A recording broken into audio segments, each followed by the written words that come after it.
We get started in New York City, where people have gathered for a Stop Asian Hate rally. They began their march in Manhattan's Foley Square.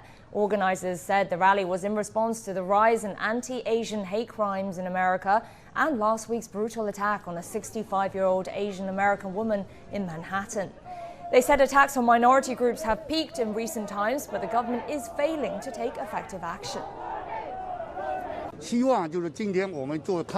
I hope this protest can send a strong signal to the government that the Asian American community should be valued. We should not be ignored. Hate for anyone is hate for all, and I just want us all to kind of live together and coexist, and I feel like there should be no negativity between anyone. And I feel the Black community and the Asian community, we have our own, beef from before, but we need to put that aside so that we can come together to fight for our lives. One teenager has been killed in a triple shooting in the American city of Virginia Beach. Police said 2 people have been sent to hospital with life-threatening injuries and 2 arrests have been made. It comes just days after another shooting in the same city killed 2 people and injured 8. Let's take a look back at the recent cases of mass shootings across the United States. Now, a mass shooting can be defined as one incident involving more than 2 victims.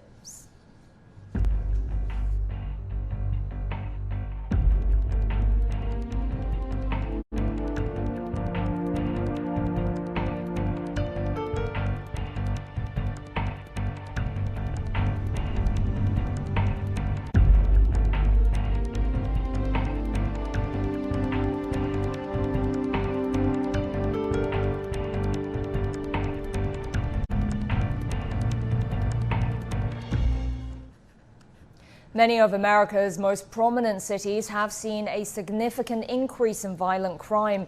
The Major Cities Chiefs Association says some cities saw homicides rise by more than 30% last year. Chicago had its deadliest day in 60 years last May when it recorded 18 killings. Only 3 of the country's largest police jurisdiction did not register increases in at least one category of violent crime. And the situation doesn't seem to be improving. In 2021, in New York City, shootings were up nearly 50% in the first quarter against the same period last year. In Los Angeles and Chicago, homicides increased by about a third. Shootings in Chicago rose by nearly 40%. Einar, good to see you on Global Watch. Other countries allow civilians to own guns, but they just don't see the same level of gun-related crimes as the US does. So help us understand why. Well, in essence, the U.S. has given away its first duty as a government. I mean, governments are supposed to be able to provide public safety in your home, on the streets, places of work, school, etc.